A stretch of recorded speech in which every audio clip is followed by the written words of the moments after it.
રાક્ષસો પૂરો નહોતો થવા દેતા. આવે યજ્ઞ જ્યાં પૂર્ણાહુતિ થવાની હોય, મારીચ, સુબાહુ એવા રાક્ષસો આવી યજ્ઞ કુંડમાં હાડકાઓ નાખે અને યજ્ઞનો વિધ્વંસ કરે. આ પરિસ્થિતિથી વિશ્વામિત્રજી મહારાજ એ ત્રાહિમામ થયા હતા. અને હવે સમાચાર મળ્યા કે અયોધ્યામાં પરબ્રહ્મ રામનું પ્રાગટ્ય થયું છે. દશરથજીને અનેક વખત સમાચાર મોકલ્યા હતા કે તમે આવીને મારા યજ્ઞની રક્ષા કરો, પણ દશરથજી આ મોટી ઉંમરે 4 પુત્ર થયા ને એના આનંદમાં એ વિશ્વામિત્રજીની વાતને ટાળી દીધી હતી. એટલે વિશ્વામિત્રજી હવે ખુદ આવવા માટેનો નિર્ણય કરે છે કે હું ખુદ અયોધ્યા જાઉં અને રામને પધરાવીને લઈ આવું, તો મારો યજ્ઞ પૂરો થશે. ગાદી તનય મન ચિંતા વ્યાપી, ગાદી તનય મન ચિંતા વ્યાપી. વિશ્વામિત્રજીને મનમાં ચિંતા થઈ કે મારો યજ્ઞ કેવી રીતે પૂર્ણ થાય. આ વિચાર કરીને હવે ખુદ ચાલીને અયોધ્યા આવવા માટે નીકળ્યા. જ્યારે અયોધ્યા નગર આવ્યું, પ્રથમ સરયુ નદી આવી.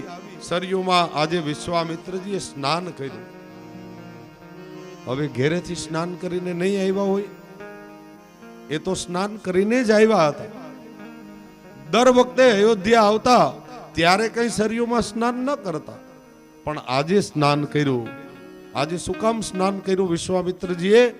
કારણ અત્યાર સુધી આવતા હતા ને ત્યાં સુધી એ રાજભવન હતું, દશરથજીનો એ રાજમહેલ હતો. પણ હવે પરિસ્થિતિ બદલાઈ ગઈ. હવે એમાં પ્રભુ બિરાજે છે, એટલે એ હવેલી મંદિર થયું. એટલે હવેલી મંદિરમાં અપરસ કર્યા સિવાય ન જવાય એ વિશ્વામિત્રજી જાણે છે. એટલે સરયુ નદીમાં સ્નાન કર્યું, અપરસ કરી વસ્ત્ર બદલાવ્યા અને હવે અયોધ્યાના દરવાજા સુધી ગયા. ત્યાં તો દશરથજીને સમાચાર મળ્યા, ત્રણેય મહારાણીઓ સહિત પાદ પ્રક્ષાલન માટે જલ, કુમકુમ, અક્ષત, પુષ્પ લઈને પધાર્યા. વિશ્વામિત્રજીના ચરણ ધોયા, ચરણામૃત લીધું, તિલક કર્યું, વધાવ્યા, વિશ્વામિત્રજીને દંડવત કર્યા અને માન સભેર પોતાના મહેલમાં પધરાવ્યા. જો આ દશરથજી છે, આ કોઈ સામાન્ય વ્યક્તિ નથી. કોણ છે દશરથ? દશરથ નામ કેમ પડ્યું? 11 ઇન્દ્રિયો છે ને આપણી, 5 કર્મેન્દ્રિય, 5 જ્ઞાનેન્દ્રિય અને 11મું મન. આ 10 ઇન્દ્રિયો જેને વશમાં કરેલી છે એનું નામ છે દશરથ. 10 ઘોડા ઉપર જેની લગામ છે, આ છે દશરથજી મહારાજ. અને દશરથજી એ ચક્રવર્તી સમ્રાટ છે, અખંડ ભૂમંડળના અધિપતિ છે સાહેબ. અને એ દશરથજી જ્યારે ખબર પડ્યા કે વિશ્વામિત્ર બ્રાહ્મણ આવ્યા છે, તો દોડતા દોડતા આવ્યા અને અંદર આવે એ પહેલા તો એના ચરણ ધોયા છે. આ વિવેક છે અયોધ્યાનો, આ વિવેક છે સાહેબ.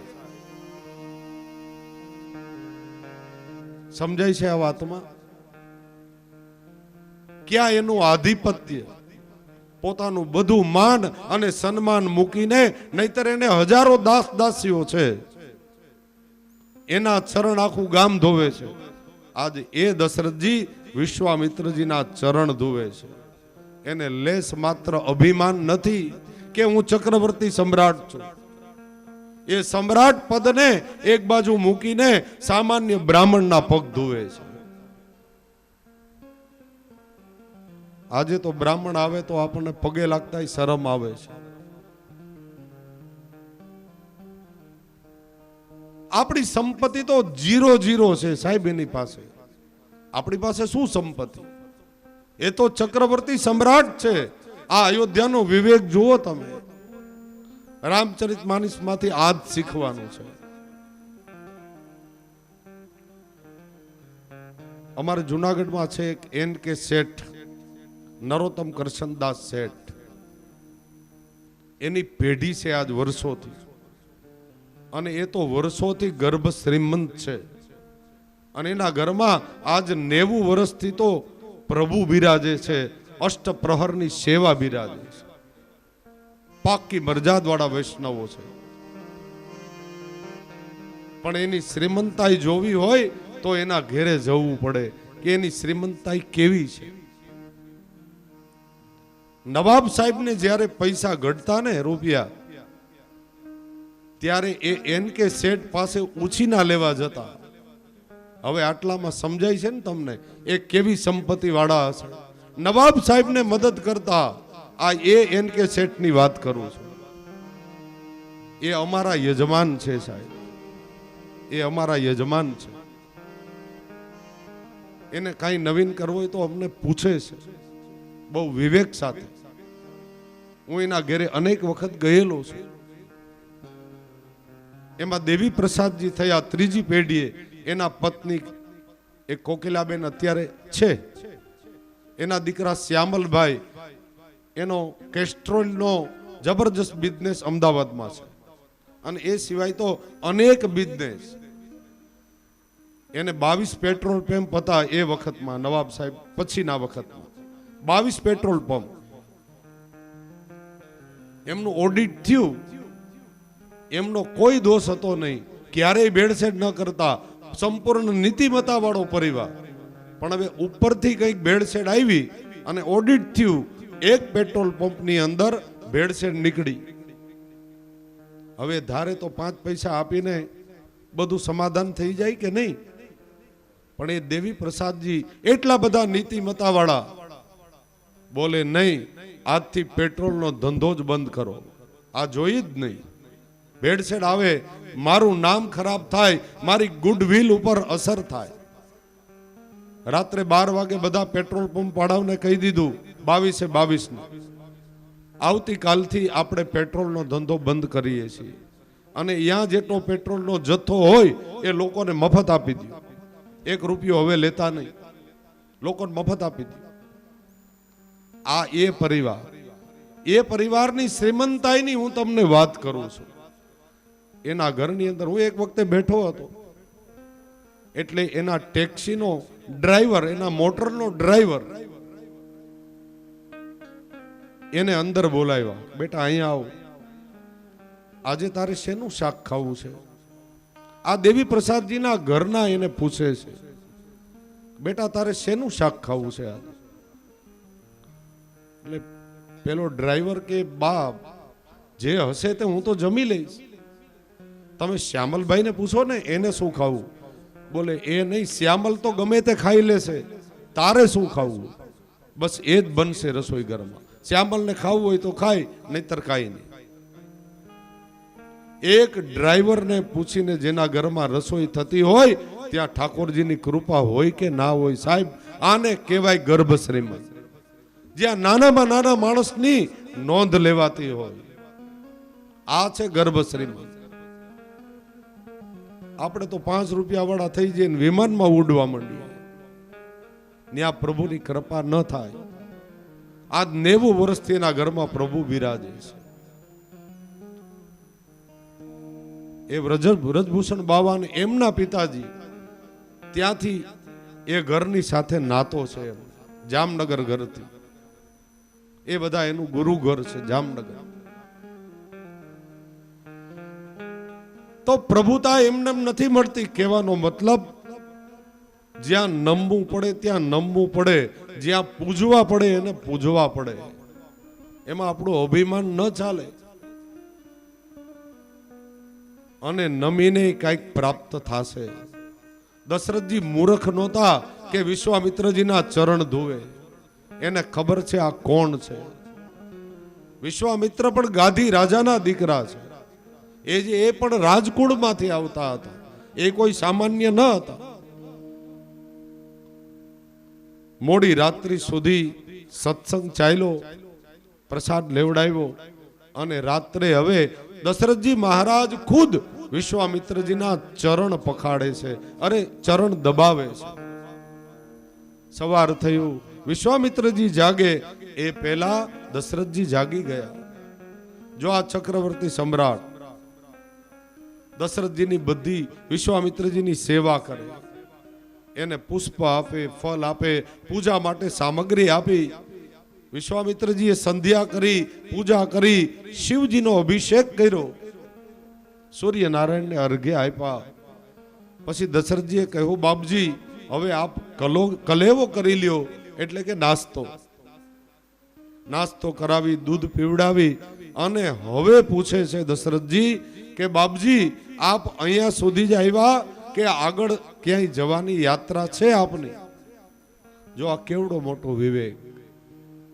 એક રાત્રિ રોયકા, પ્રસાદ લેવડાવ્યો, સવારે નાસ્તો કરાવ્યો, અને હવે પૂછે છે કે તમે શા માટે, કયા પ્રયોજનથી પધાર્યા? મારા માટે કઈ આજ્ઞા હોય તો કહો. અને આપણે તો જે મહેમાન ફળિયામાં હોય ને ત્યાં જ પૂછી લઈએ કે ક્યાંથી આવ્યા, કઈ બાજુ જવાના, કેટલા દી રોકાવાના. આ વિવેક નથી સાહેબ, આને વિવેક કહેવાય. અને હવે વિશ્વામિત્રજી ખીજાણા છે. જો ચક્રવર્તી સમ્રાટને ખીજાય છે, અને દશરથજીને બિલકુલ ખોટું નથી લાગતું. સિંહાસન ઉપર વિશ્વામિત્રજી બિરાજે છે, એના પગ પાસે દશરથજી બેઠા છે, અને પૂછે છે, બાપજી તમે શા માટે મને ખીજાવ છો? અરે દશરથ, મેં તને કેટલી વખત કેણ મોકલાવ્યા, મારો યજ્ઞ પૂરો નથી થતો, રાક્ષસો આવીને હાડકા નાખે, તું કેમ આવ્યો નહીં?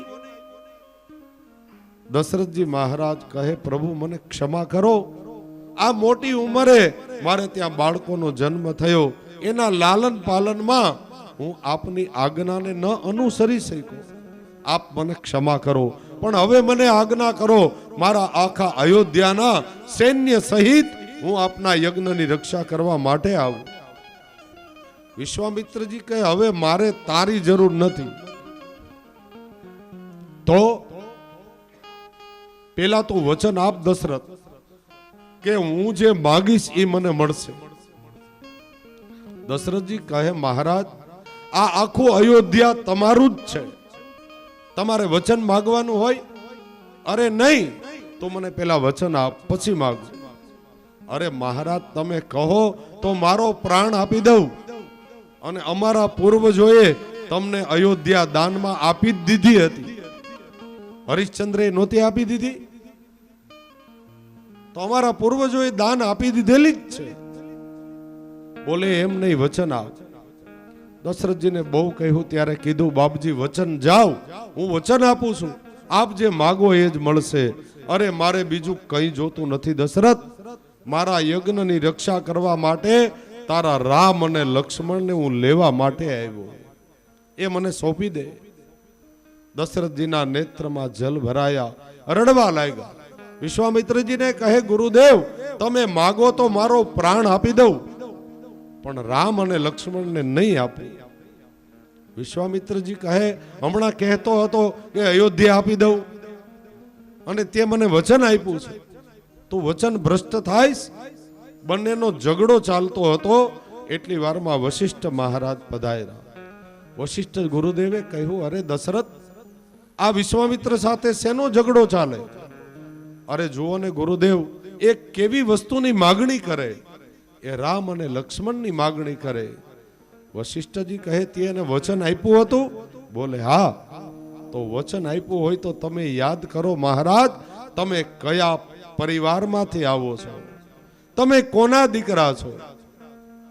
રઘુકુલ રીત સદા ચલી આઈ, રઘુકુલ રીત સદા ચલી આઈ, રઘુકુલ રીત સદા ચલી આઈ, રઘુકુલ રીત સદા ચલી આઈ,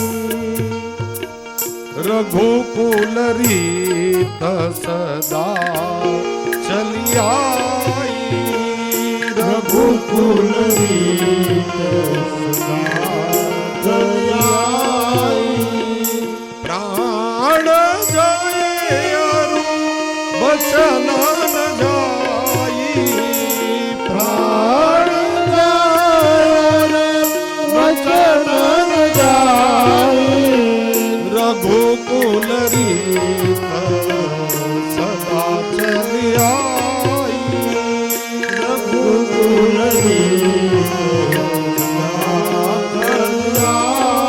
દશરથજી મહારાજ, તમે વિચાર કરો, તમે કોના સંતાન છો?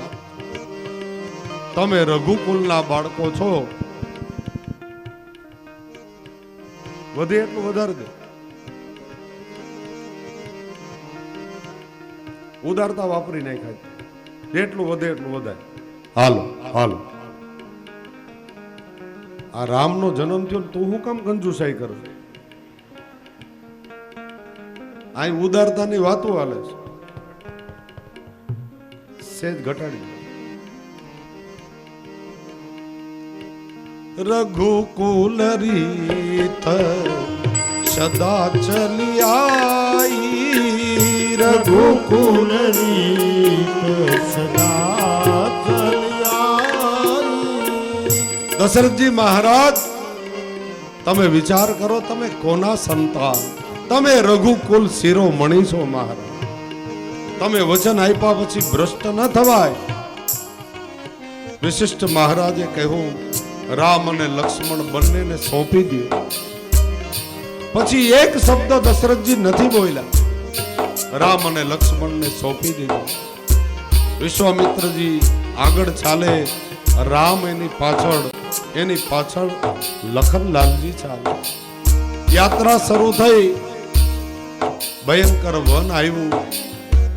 વિશ્વામિત્રજીએ રસ્તામાં રામ અને લક્ષ્મણને અતિબલા મહાબલા નામની વિદ્યાઓ આપી અને કહ્યું, રામ, તમારો જન્મ આખા જગતમાં રાક્ષસ વિહોણી ધરતી કરવા માટે થયો.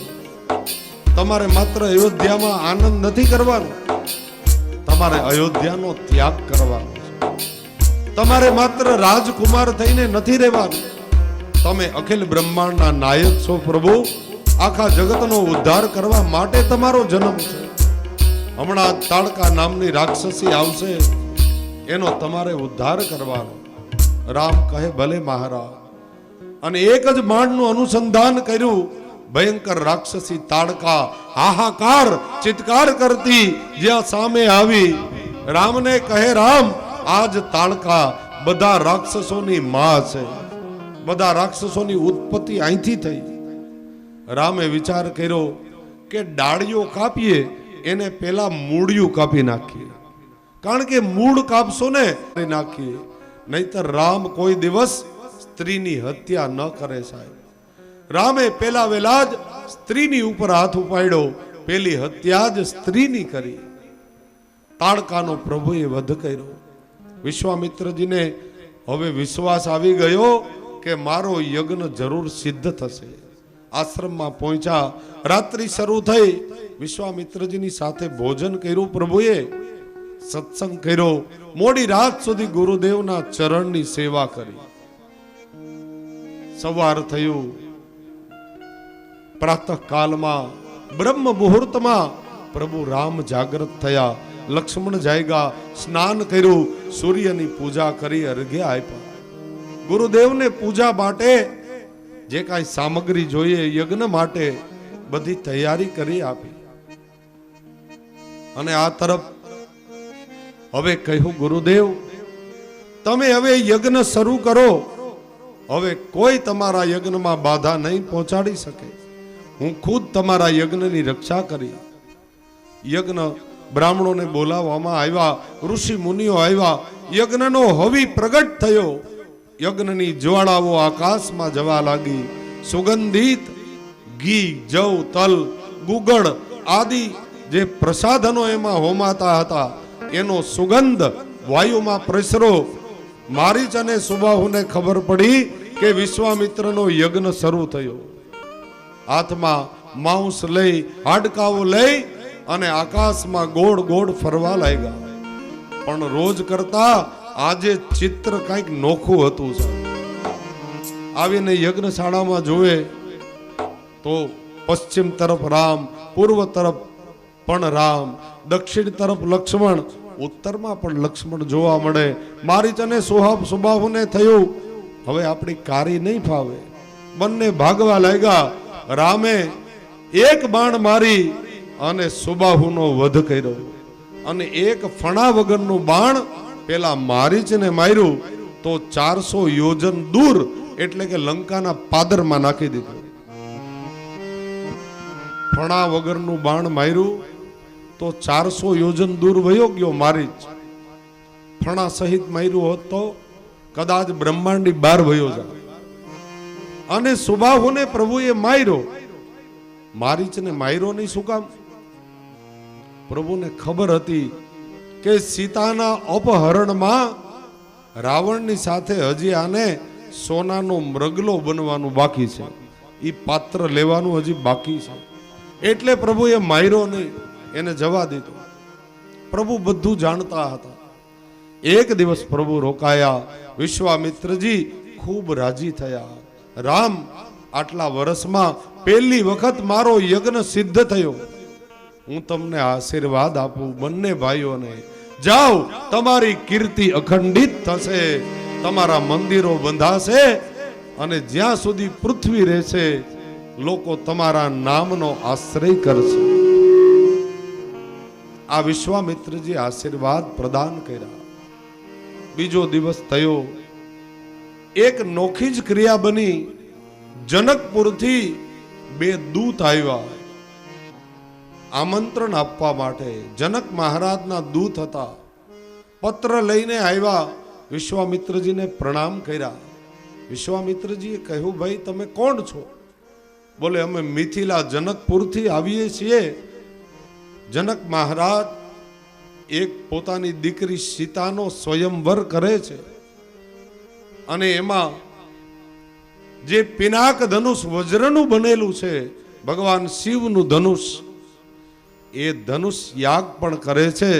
એ ધનુષને જે ચડાવી આપશે જનક મહારાજ એને પોતાની દીકરી સીતા પરણાવશે. એટલે સીતાનો સ્વયંવર છે. આ વખતે હે ગુરુદેવ, આપ આશીર્વાદ દેવા માટે પધારજો એવું જનક મહારાજ તમને આમંત્રણ આપે છે. જનક મહારાજના પ્રણામ. આટલો પત્ર વાંચી અને બંને દૂત ગયા. પાછળથી વિશ્વામિત્રજીએ રામ અને લક્ષ્મણને કહ્યું કે રામ, હું આવતીકાલે જનકપુર જવાનો છું. જો તમે બંને ભાઈઓની ઈચ્છા હોય તો તમે બંને ભાઈઓ પણ મારી સાથે જનકપુરની શોભા જોવા માટે આવો. શું વિશ્વામિત્રજી જાણતા નહોતા કે ત્યાં જઈને શું થવાનું? રામના હાથે જ ધનુષ તૂટવાનું છે. સીતા સાથે રામના જ વિવાહ થવાના. વિશ્વામિત્ર બધું જાણતા હતા, પણ આ વાત પર પડદો રાખી દીધો. કારણ કે વિશ્વામિત્ર જાણતા હતા કે રામ એ મર્યાદા પુરુષોત્તમ છે. જો લગ્નની વાત કરીશ તો એ એમ કહેશે કે મારા પિતાને પૂછ્યા વગર હું કઈ નિર્ણય ન કરી શકું, તો એ નહીં આવે. એટલે વિશ્વામિત્રજીએ સાચી વાત ન બતાવી, ખાલી જનકપુર એનું દર્શન કરવાનું બાનું બતાવ્યું. પણ રામ અને લક્ષ્મણ કહે, ગુરુદેવ આપ આજ્ઞા કરતા હો તો અમે બંને ભાઈઓ તમારી સાથે આવશું. બીજા દિવસે વિશ્વામિત્રજી, રામ અને લક્ષ્મણ એમની જનકપુર જવાની યાત્રા શરૂ થઈ. આગળ વિશ્વામિત્રજી ચાલે, પાછળ રામ, એની પાછળ લખન. ધીરે ધીરે આગળ ગયા. માર્ગમાં ગંગાનો પ્રવાહ આવ્યો, ગંગા નદી આવી. વિશ્વામિત્રજીએ કહ્યું, રામ, આ ગંગા એ સ્વર્ગમાંથી, બ્રહ્મલોકમાંથી તમારા પૂર્વજોએ આ પૃથ્વી ઉપર ઉતારી છે. આ ગંગાનું અવતરણ તમારા પિતૃએ કરાવ્યું. એટલે તમારા માટે અતિ દિવ્ય અને પવિત્ર છે. એમાં તમારા પિતૃઓની રાખ પડી છે. સગરના 60,000 દીકરાઓ. રામ, તમે એમાં સ્નાન કરો, તમારા પિતૃઓનું તર્પણ કરો અને ગંગાને વંદન કરો. રામ, કેટલા સૌહાર્દ છે. ગુરુદેવની આજ્ઞા પ્રમાણે કર્યું. સ્નાન કર્યું, વંદન કર્યા, પિતૃઓનું તર્પણ કર્યું. ગંગાજીનો ખૂબ યશ ગાયો રામજી. થોડી વાર રોકાયા, ફરી યાત્રા શરૂ થઈ. આગળ જતા રામની દ્રષ્ટિ એક બિલકુલ નિર્જન એવા આશ્રમ ઉપર પડી. એટલે ગુરુદેવને કહ્યું, ગુરુદેવ મને એ બતાવો, કંઈ સમજાતું નથી. આ સામે દેખાય એ આશ્રમ કોનો છે? અને આવો નિર્જન કેમ પડ્યો છે? એમાં કેમ કોઈ પશુ નથી, પક્ષી નથી, કોઈ માણસ નથી? આ આશ્રમ કોનો છે? હસતા હસતા વિશ્વામિત્રજી કહે, રામ, તમે પરાત્પર બ્રહ્મ છો, તમે બધું જાણો છો, અને પાછા મને પૂછો છો કોનો આશ્રમ છે? તમે નથી જાણતા? પણ રઘુનાથ, તમે પૂછ્યું જ છે તો બતાવી દઉં. આવો અંદર, હું તમને એનો ઇતિહાસ કહું. આશ્રમમાં અંદર લઈ ગયા.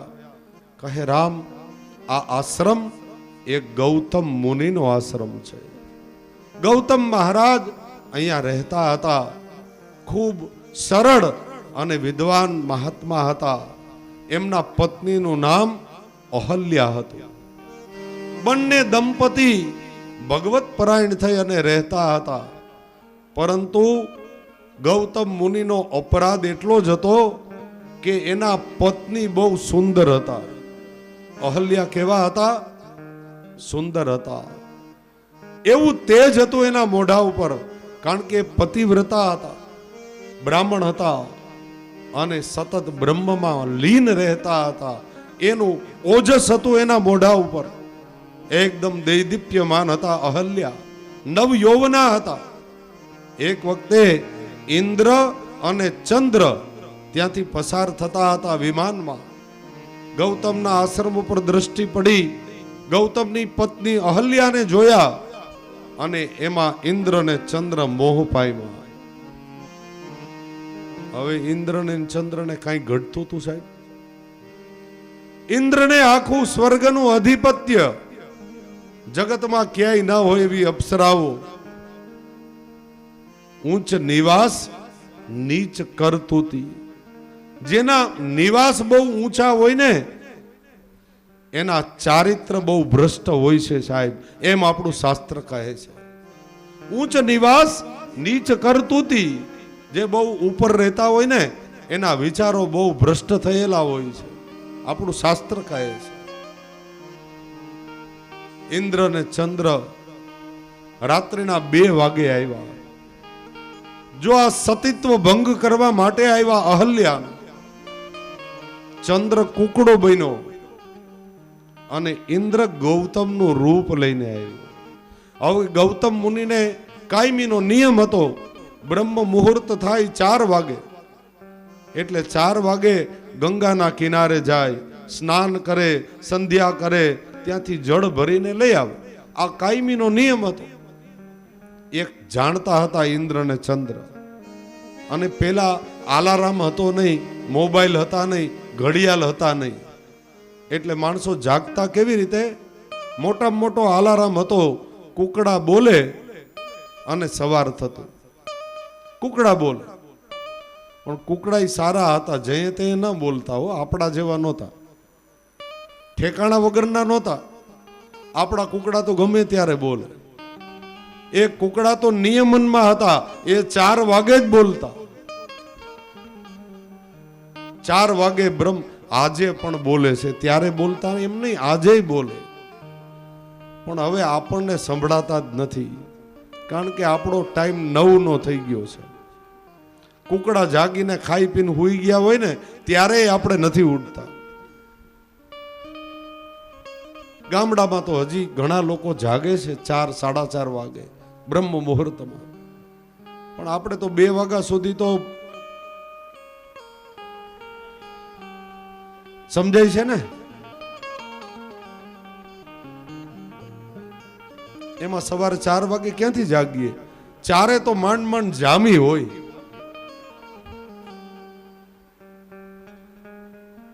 પેલાના ગામડાના લોકો 10 વાગે સુઈ જતા, 9:30 થાય, 10 થાય. અને આયુર્વેદનો પણ નિયમ છે, મોડામાં મોડા 10 વાગે સુઈ જાવ. તમે એમ કહો કે શાસ્ત્રીજી 10 વાગે તો કારખાનેથી આવીએ, સુઈ કેમ જાય? થોડો વહેલો ટાઈમ કરી નાખો. મોડામાં મોડા હું 1 કલાક વધારે આપું છું, મોડામાં મોડા 11 વાગે સુઈ જ જવું જોઈએ. અને સુવાના ટાઈમ પહેલા 3 કલાકે ભોજન કરી લેવું જોઈએ. મોડા 8 વાગે ભોજન કરી લ્યો, મોડામાં મોડા 7 વાગે જમી લેવું જોઈએ, પણ મોડા 8 અને 11 વાગે મોડામાં મોડું સૂઈ જવું જોઈએ. હું સૂઈ જાઉં છું એટલે તમને કહું છું, હું 10:30 થી 11 બસ સૂઈ જ જવાનું. મહેમાન આવ્યો હોય તો મહેમાનને જય શ્રી કૃષ્ણ કરી દેવાનું કે હવે સૂઈ જાવ ભાઈ, સવારે વાતો કરશું, અમારો ટાઈમ થઈ ગયો સુવાનો. તમારું આરોગ્ય સારું રાખવું હોય તો સૂઈ જાઓ.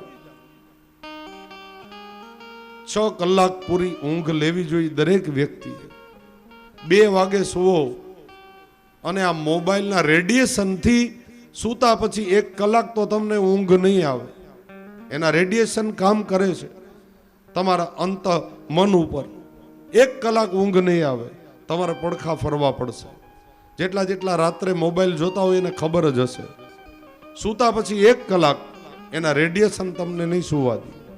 એટલે 3 વાગે ઊંઘ આવે, તમે 5 વાગે ક્યાંથી ઊભા થાવ ભાઈ? સૂર્ય ઉદિત થાય એ પહેલા જે લોકો જાગી જાય, સૂર્ય ઉદય પહેલા, અત્યારના સમય પ્રમાણે જાજુ નહીં પણ 85 વર્ષ પહેલા એ માણસ ન મરે, 85-90 વર્ષનું આયુષ્ય ભોગવે. આ હું લેખિતમાં આપું. જે 4:30-5 વાગે ઉઠી જતા હોય એનું આયુષ્ય બહુ સારું રહે, કારણ કે એનું આરોગ્ય જ સારું રહે. એને પેટ સંબંધી કોઈ તકલીફ ક્યારેય ન થાય. સૂર્ય ઉદય થાય અને પછી 9 વાગે 8:30 8 જે લોકો જાગે છે એને કાયમી પેટ સંબંધિત સમસ્યાઓ રે ને રે. એટલે વેલા ઉઠી જાઓ. ગૌતમ મુનિ 4 વાગે જાગૃત થતા હતા અને પછી ગંગા કિનારે જતા હતા. કુકડો બોલે 4 વાગે અને બધા જાગી જતા. પણ આજે કુકડો વેલો બોલ્યો. કેટલા વાગે બોલ્યો? 2 વાગે બોલી ગયો. કારણ કે આ નકલી બનાવટી કુકડો હતો. ગૌતમને છેતરવા માટે, એમની સાથે છલ કરવા માટે ચંદ્ર કુકડો બન્યો છે. 2 વાગે બોલ્યો. ગૌતમ મુનિ ભોળા હતા, એને થયું 4 વાગી ગયા. ઘડિયાળ તો હતી નહીં કે જુએ. કમંડલ ને વસ્ત્ર લઈ માંડ્યા ભાગવા. પરંતુ જ્યોતિષ શાસ્ત્રનું જ્ઞાન એના જેવું કોઈ પાસે નહોતું. ગંગાના કિનારે જઈ આકાશ તરફ દ્રષ્ટિ કરી. એ જ વખતે સમજી ગયા કે મારી સાથે છલ થયું છે. હજી 4 નથી થયા. બધા તારા મંડળની આભા જોઈ અને ખબર પડી ગઈ હજી 2 જ વાગ્યા છે. ત્યાંથી દોટ મૂકી. આટલા તો ઋષિઓ જ્ઞાની હતા, એને ખબર પડી ગઈ નક્કી મારી સાથે કોઈ છલ કપટ કરે છે. દોડીને આવ્યા, પણ આવ્યા ત્યાં તો બધો ખેલ બગડી ગયો હતો. ઇન્દ્ર મહારાજ ગૌતમનું રૂપ લઈ અને સતીત્વ ભંગ કરી અને ગૌતમને સામા મળ્યા. ગૌતમ જ્યાં પ્રવેશ કરે ઇન્દ્રને જોયું. ઇન્દ્રને કહે, મહારાજ તમે ઇન્દ્રને? વાહ! ત્યાં સ્વર્ગમાં શું ઘટતું હતું? એ જ વખતે ભયંકર ક્રોધ આવ્યો ગૌતમને અને ઇન્દ્રને શ્રાપ આપી દીધો. જાઓ, તમને ક્ષયનો રોગ લાગુ પડશે. ચંદ્રને ટીબીનો રોગ થાય એવો એમણે શ્રાપ આપી દીધો. ઇન્દ્રને ચંદ્ર ત્યાંથી ભાગ્યા, કાળું વદન મોઢું કરીને. ઋષિ પત્ની 12 પધાર્યા. એનો કોઈ વાંક હતો નહીં ભાઈ. અહલ્યાનો કોઈ દોષ ન હતો, એને ખબર જ નથી. પણ છતાંય આ લીલા પાછળ સૂકું બળી ગયું. ગૌતમનો ક્રોધ ભયંકર હતો, કારણ કે સાચા માણસ હતા. ખીજ એને ચડે જે સાચા હોય, ક્રોધ એને જ આવે. અહલ્યાને પણ સલિયા થવાનો શ્રાપ આપી દીધો. જા, તું જળવત બની જા. એનું ચારિત્ર ભંગ થયું હતું. એટલે અહલ્યા શિલાવત બની ગઈ, પથ્થર બની ગઈ. રઘુનાથ પ્રભુ આ એ આશ્રમ છે. હવે વિચાર કરો, ઇન્દ્રને ચંદ્રને અહીંયા શું કામ ધક્કા ખાવા પડ્યા? પારાસર પ્રભુ તાને ત્યાગી પારાસર પ્રભુ પાને ત્યાગી પારાસર પ્રભુ તાને ત્યાગી પારાસર પ્રભુ તાને ત્યાગી મોહ્યા મત્સ ગંધામાં મોયા મત્સ ગંધામાં પારાસર પ્રભુ તાને ત્યાગી પારાસર પ્રભુ તાને ત્યાગી મોહ્યા મત્સ ગંધામાં મોયા મત્સ ગંધામાં જોને ભાઈ સુવમળ છે વનિતામાં જોને ભાઈ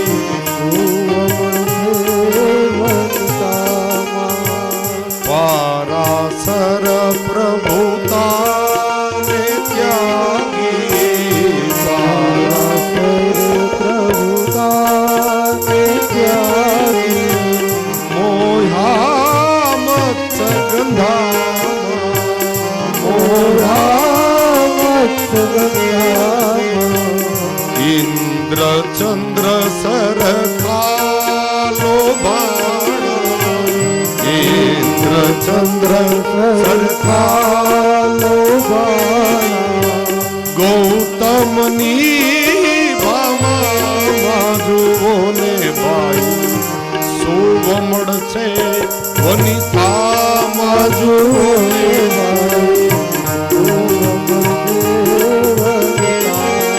પારાસર ઋષિ વેદ વ્યાસના પિતા પારાસર એક મત્સ્યગંધામાં મોહ પામ્યા, પણ એના મોહનું તો કારણ હતું. એ જાણતા હતા કે અત્યારે જો કોઈ સ્ત્રી સંગ થાય અને એમાંથી જે મોતી પાકે આખા જગતનો ઉદ્ધાર કરી દેશે. અત્યારે એવું નક્ષત્ર ચાલતું હતું એટલે મત્સ્યગંધામાં મોહ પામ્યા અને હજારો વર્ષનું તપ હતું ને પારાસર ઋષિએ જતું કર્યું જગતને એક વેદ વ્યાસ આપવા માટે. પારાસર પ્રભુતા ને ત્યાગી પારાસર પ્રભુતાને ત્યાગી મોહ્યા મત્સ્ય ગંધામાં મોયા મત્સ ગંધામાં ઇન્દ્ર ચંદ્ર સરખાલો બાણ ઇન્દ્ર ચંદ્ર સરખાલો બાણા ગૌતમની ભામાં જુઓ ને ભાઈ સુવમળ છે વનિતામાં જુઓ ને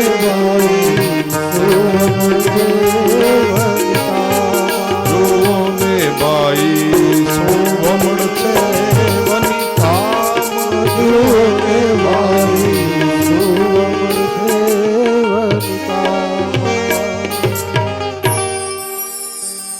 વિશ્વામિત્રજી કહે રઘુનાથ આ એ અહલ્યા અહીંયા જળવત થઈ પથ્થર બની અને હજારો યુગોથી પ્રભુ તમારી રાહ જુએ છે. આપના શ્રી ચરણારવિંદનો એને સ્પર્શ આપો, તમારા ચરણની રજ પડશે ને એનો ઉદ્ધાર થશે. એ તમારી રાહ જુએ છે મહારાજ. પણ જો અહીંયા તો રઘુનાથ છે હો, મર્યાદા પુરુષોત્તમ ભગવાન છે. કૃષ્ણ હોય તો કદાચ પગ અડાડીએ દીધો હોય, એને કઈ નડે નહીં, એ તો પુષ્ટિ પ્રભુ છે. પણ અહીંયા મર્યાદા પુરુષોત્તમ છે એટલે કહે ગુરુદેવ એ બ્રાહ્મણની દીકરી છે. હું ભલે રામ હોઉં પણ અત્યારે તો મનુષ્ય લીલા કરું છું અને ક્ષત્રિય છું. મારા ચરણનો સ્પર્શ બ્રાહ્મણની દીકરીને જો કરાવું તો મારી નરક ગતિ થાય, મારે નરકમાં જવું પડે. જો આ રામ વિચાર કરે છે હો, અત્યારનો સમાજ બહુ વિચાર નથી કરતો. આ એ આપણા માટે બહુ કલંકિત બાબત છે. બ્રાહ્મણની દીકરીને કાં તો માં કહેવાય અને કાં બેન કહેવાય ને કાં દીકરી કહેવાય. એની સાથે લગ્ન ન થાય. લગ્ન થાય એક સાધુની દીકરી, એક બ્રાહ્મણની દીકરી, એની સાથે લગ્ન ન થાય સાહેબ. એને કાં માં કહેવાય ને કાં બેન કહેવાય કાં દીકરી કહેવાય. એની સાથે લગ્ન ન થાય. અને લગ્ન કરે એને જિંદગી આખી પસ્તાવાનું. કારણ કે એ અગ્નિકુંડ છે સાહેબ. બ્રાહ્મણ એ કોઈ સામાન્ય નથી, એ અગ્નિનું સાક્ષાત સ્વરૂપ છે. એ 7 પેઢીને દજાડી દે જેના વંશમાં જાય ને. કદાચી સામેથી કહે ને કે મારે તારી સાથે લગ્ન કરવા, આપણે ના પાડી દેવી કે નહીં, તારી સાથે લગ્ન ન થાય. આ આપણા શાસ્ત્રની મર્યાદાઓ છે. રામ આટલું વિચારે છે કે હું એને ચરણનો સ્પર્શ ન કરી શકું. એ બ્રાહ્મણની દીકરી છે તો હું નરકમાં જાઉં. હવે અત્યારનો સમાજ તો લગ્ન કરવા માંડ્યો છે બ્રાહ્મણની દીકરીઓ સાથે. એની શું પરિસ્થિતિ થશે? સાચી વાત કરું કે ખોટી છે? એ ન કરવા.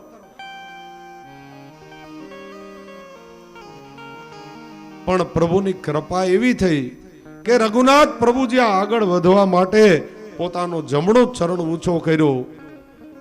અહલ્યાનો આજે ઉદ્ધાર થવાનો જ હોય એમ એક પવનની લહેરખી આવી અને રઘુનાથના ચરણમાંથી જે રજ ઉડી, એ રજ ઉડીને સલિયા ઉપર પડી અને એમાંથી શિલામાંથી આજ એક નારી પ્રગટ થઈ. એ જ અહલ્યા છે. અહલ્યાએ રામના ચરણ પકડી લીધા. કહે રઘુનાથ પ્રભુ, આટલા યુગોથી તમારી રાહ જોઉં છું મહારાજ, અને હજી તમે તમારો સ્પર્શ નથી આપતા તો મારો ઉદ્ધાર કોણ કરશે? અહલ્યાએ સ્તુતિ કરી છે પ્રભુની. જય રઘુવંશા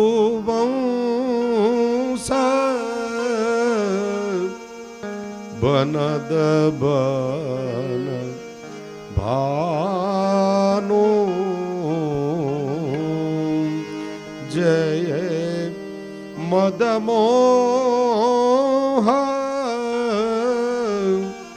બનદ બન ભાનો જય રઘુવંશા બનજ બન ભાનો જય મદમોહ દનુજ કૃષાનો જય રઘુવંશા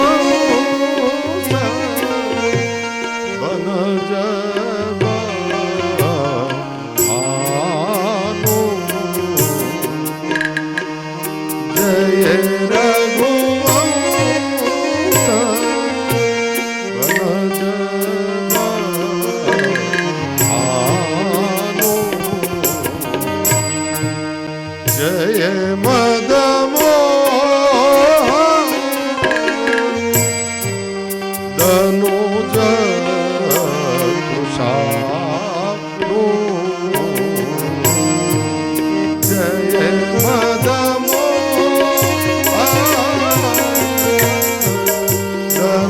જય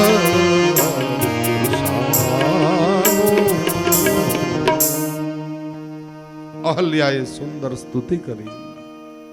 પ્રભુએ વરદાન માંગવા માટે કહ્યું, માં માગી લે તારે જે જોઈએ તે. આજ હું પ્રસન્ન છું. તમે કેટલા દુઃખ ભોગવા, તમારો કોઈ દોષ નહીં, છતાંય તમે જડવત કેટલા યુગોથી મારી રાહ જુઓ છો. માગી લે માં તારે જે જોઈએ તે. અહલ્યા કહે, પ્રભુ બીજું કંઈ ન ખપે, માત્ર ને માત્ર આપવું હોય તો એટલું જ આપો. મારા પતિ ગૌતમ મુનિ જે લોકમાં હોય ને મને ત્યાં મોકલી આપો, હું એના ચરણની સેવા કરી. આ સિવાય બીજું કંઈ ન જોઈ. રામ કહે માં તને ધન્ય છે, જે માણસે તને શ્રાપ આપ્યો, આટલા યુગો સુધી જળવત બનીને પડી રહી અને અંતે તું એની જ સેવા ઈચ્છે છે. હા રઘુનાથ, એ મારા પતિ છે, મારા પતિ એ જ મારા પરમેશ્વર છે, બીજું કઈ ન ખપે. જય રઘુવંશ વનજ બન ભાનો, બીજું કઈ ન જોઈએ, મને મારા પતિની સેવા આપો. અને એ વખતે પ્રભુએ યોગ માર્ગ દ્વારા અહલ્યાને ગૌતમ મુનિના લોકમાં મોકલી આપ્યા. પુષ્પથી વધાવે રામનો જય જયકાર કરી વિશ્વામિત્રજી કહે પ્રભુ હવે પધારો, જનકપુર જવાનું આપણે મોડું થાય.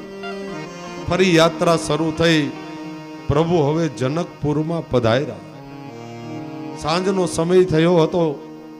આંબાવાડીમાં ઉતારા થયા. જનક મહારાજ અને એના પત્ની સુનૈના દેવી એને સમાચાર મળ્યા, ગુરુદેવનું પૂજન કરવા માટે પધાર્યા.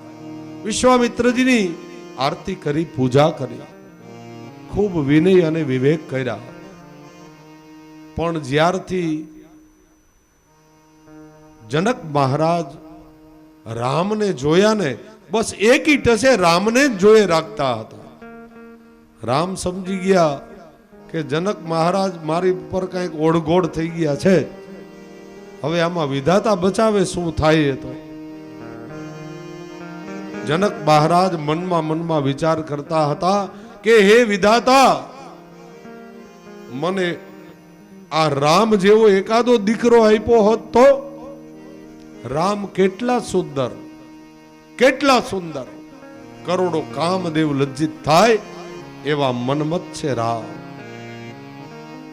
રામ જનક મહારાજના મનના વિચારોને સમજી ગયા કે મારા જેવો દીકરો માગે છે ભગવાન પાસે. રામ મનમાં વિચારે કે હવે આ જન્મમાં તમારો દીકરો તો ન થઈ શકું, પણ તમારો જમાઈ જરૂર થાય, અને જમાઈ દીકરો જ કહેવાય ને. આવી રીતે મન મનાવી લેજો, તમારો જમાઈ જરૂર થવાનો. બીજો દિવસ સવાર થયો. રામજી પહેલા જાગૃત થયા. વિશ્વામિત્રજી જાગ્યા. વિશ્વામિત્રજીને પૂજા માટે ફૂલની જરૂર હતી. આજ્ઞા કરી, રામ તમે જાઓ, બાજુમાં પુષ્પ વાટિકા છે, તમે લક્ષ્મણ જઈ અને ફૂલ વીણીને લઈ આવો મારી પૂજા માટે. રામ અને લક્ષ્મણ આજ્ઞા અનુસાર ગયા. બાજુના બગીચામાં, ઉદ્યાનમાં, પુષ્પ વાટિકામાં. અને અહીંયા અંતઃપુરમાં જનક મહારાજના પત્ની સુનૈના દેવી એને શ્રી સીતાજીને, જાનકીને કહ્યું, બેટા આવતીકાલે તો તારો સ્વયંવરનો દિવસ છે. આપણા કુળના આચાર ધર્મ પ્રમાણે લગ્નના આગલા દિવસે આપણા કુળદેવી ભવાનીની આપણે પૂજા કરવી પડે. તમે તમારી બહેનપણીઓ સાથે પુષ્પ વાટિકામાં માં ગિરજાનું મંદિર છે ભવાનીનું, ત્યાં જઈ તમે પૂજા કરીને આવો. જો એ ગિરજા મંદિર અને પુષ્પ વાટિકાને બે દરવાજા હતા, એક પૂર્વમાં હતો ને એક પશ્ચિમમાં હતો. પૂર્વ દરવાજેથી રામ અને લક્ષ્મણનો પ્રવેશ થયો અને પશ્ચિમ દરવાજેથી શ્રી સીતાજી પોતાની 8 સખીઓની સાથે પુષ્પ વાટિકામાં પધાર્યા. બંનેનો પ્રવેશ એક સાથે જ થયો, પણ અંતર ઘણું છે બંને દરવાજાની વચ્ચે. વચ્ચે આખી પુષ્પ વાટિકા, ખૂણા ઉપર માં ભવાનીનું મંદિર, શ્રી સીતાજીનો પુષ્પ વાટિકામાં પ્રવેશ. આ સુંદર પ્રસંગ છે રામચરિત માનસનો. બહાર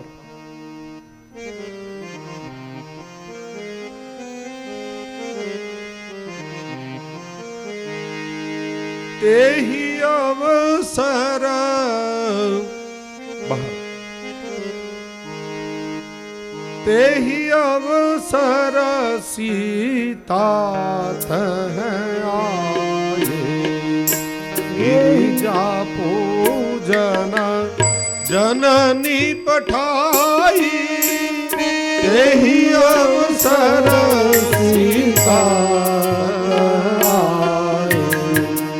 गिरिजा पूजन जननी पधाई तेहि अवसर सीता तह आई गिरिजा पूजन जननी पठाई तेहि अवसर सीता तह आई गिरिजा पूजन जननी पधाई अष्ट सखी संग सुभग सयानी अष्ट सखी संग सुबध सयानी गावहि गीत मनोहर गावहि गीत मनोहर तेहि अवसर सीता एहि अवसर सीता આઠ સખીઓની સાથે શ્રી સીતાજી માં ભવાનીની પૂજા કરવા માટે પધાર્યા. પણ આઠ સખીઓમાં એક સખી હતી ને, જો આ કોઈ સામાન્ય સખીઓ નથી સાહેબ. શ્રી સીતાજી એટલે સાક્ષાત માં ભદ્રકાલી, અષ્ટભુજા માં ભદ્રકાલી એટલે સીતા. સીતા કોઈ સામાન્ય વ્યક્તિ નથી. એની બહેનપણીઓ કેવી હોય? અષ્ટ સખી સંગ સુભગ સયાની અષ્ટ સખી સંગ સુબધ સયાની ગાવહિ ગીત મનોહર બાની ગાવહિ ગીત મનોહર વાણી આઠ સખીઓની સાથે સીતાજીનો પ્રવેશ થયો. ભવાનીના મંદિરના જે આ પગથિયા સીતાજી ચડતા હતા, એટલામાં આઠમાંથી એક સખી એ અગાઉ આવી ગઈ હતી. એ ઉતાવળી હતી એટલે આખી પુષ્પ વાટિકામાં આટો મારીને આવી. એને રામનું દર્શન કરી લીધું. આવીને સીતાજીને કહે, અરે સીતા, ગઈકાલથી આપણા ગામમાં વાતો થાય છે ને કે વિશ્વામિત્રની સાથે અયોધ્યાના બે રાજકુમારો આવ્યા. આટલા સુંદર સીતાથી એનું દર્શન કર્યું છે?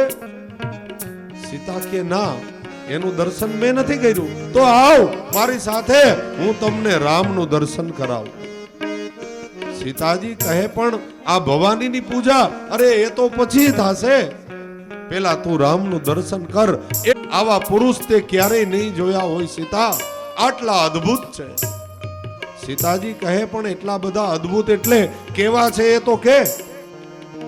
હવે પેલી સખી કહે, જો સીતા એક ચોખવટ કરી દઉં, આ આંખ છે ને એ માત્ર જોવાનું કામ કરે અને જીભ બોલવાનું કામ કરે. આંખે જોયા છે પણ આંખને જીભ નથી, અને જીભ બોલી શકે પણ એને આંખ નથી. હું કેવી રીતે વર્ણન કરું? બસ એટલું કહું, શ્યામ ગૌર કિમી કહું બખાની, શ્યામ ગૌર કિમી. એક શ્યામ છે, એક ગૌર છે, બસ આટલું કહી શકું. પછી ગીરા અનયન નયન બિનુબાન. આંખને જીભ નથી અને જીભને આંખ નથી. શ્યામ ગૌર કિમી કહું બખાની, શ્યામ ગૌર કિમી ગીરા અનયન નયન બિનુબાની, ગીરા અનયન સીતાનો હાથ પકડીને કહે, ચાલ તમને રામનું દર્શન કરાવું. રામ મર્યાદા પુરુષોત્તમ છે, સીતાજી પણ મર્યાદાની ખાણ છે ભાઈ. એક પુષ્પ ઝાડની પાછળ ઉભા રામ ફૂલ છોડતા હતા. શ્રી સીતાજી પેલી બહેનપણીની સાથે જતા હતા. રામ ફૂલ વીણતા વીણતા શ્રી સીતાજીના ઝાંઝરનો અવાજ સાંભળે છે. સીતાજીના નુપુર ઝાંઝર છણછણાટી કરતો અવાજ આવતો હતો અને રામ આજ આંદોલિત થવા લાગ્યા. લક્ષ્મણને કહે, લક્ષ્મણ, આપણે રઘુકુલના બાળકો છીએ, મારું મન કોઈ દિવસ વિહવળ ન થાય. આજે મારું મન કેમ વિહવળ થાય છે? આ ઝાંઝરનો અવાજ કોનો છે લખન? મારા મનને આંદોલિત કરે છે. કોઈ કામદેવ વિશ્વ વિજય કરવા તો નથી નીકળો ને? આજ કામ વિશ્વ વિજય કરવા નીકળો હોય, આજ એવી અનુભૂતિ થાય છે. નહીતર આપણે તો રઘુકુલના બાળકો. વિચાર કરો, શ્રી સીતાજીના ઝાંઝરનો અવાજ સાંભળી અને પરાત્પર બ્રહ્મ રામ જો આંદોલિત થતા હોય તો એ સીતાજી કેટલા સુંદર હશે એ તો વિચાર કરો. કૌકન કિંકિની નૂપુર ધૂની સુની કૌકન કિંકિની નૂપુર ધૂની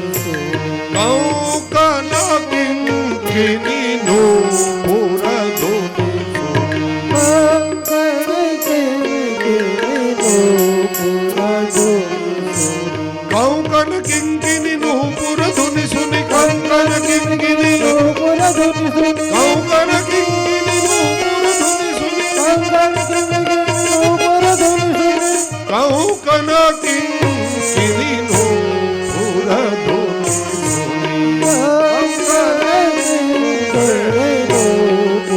ધૂની કૌકન કિંકિની નૂપુર ધૂની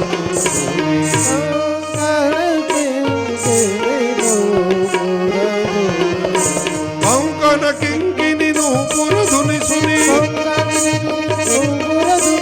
કૌકન કિંકિની નૂપુર ધૂની સુની કૌકન કિંકિની નૂપુર ધૂની સુની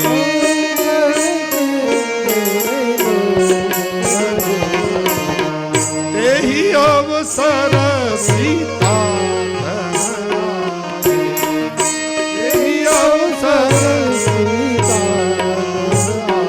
રામે સીતાનું દર્શન કર્યું અને સીતાએ રામનું દર્શન કર્યું.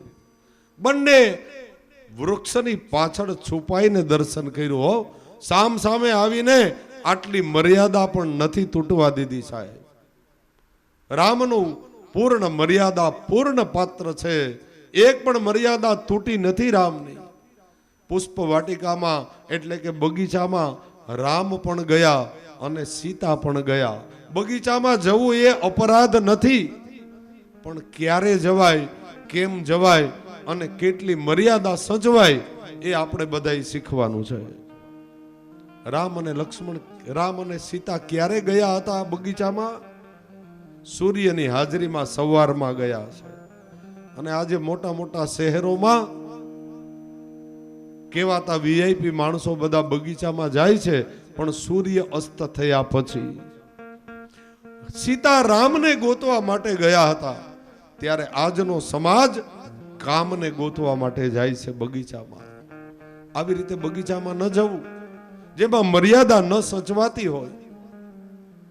સીતાજીએ રામનું દર્શન કર્યું, મનમાં રામની મૂર્તિને ઉતારી લીધી, ગિરજા માં ભવાનીની પૂજા કરી અને આશીર્વાદ માંગ્યો, માં જગતમાં જો મારા પતિ બને તો રામ જ બને, જગતમાં બીજો કોઈ પતિ ન ખપે. અને એ વખતે માં ભવાની એની મૂર્તિ ડોલવા લાગી કે સીતા, તું તો સાક્ષાત ભદ્રકાલી છો, તું તો મારું માન વધારવા આવી છો, નહીતર તારા અંગમાંથી મારા જેવી કરોડો ભદ્રકાલી ભવાની એ જન્મ ધારણ કરે. તું તો એ છો ભદ્રકાલી. પણ હવે પૂજા કરી જ છે તો હું આશીર્વાદ આપું, સુફલ મનોરથ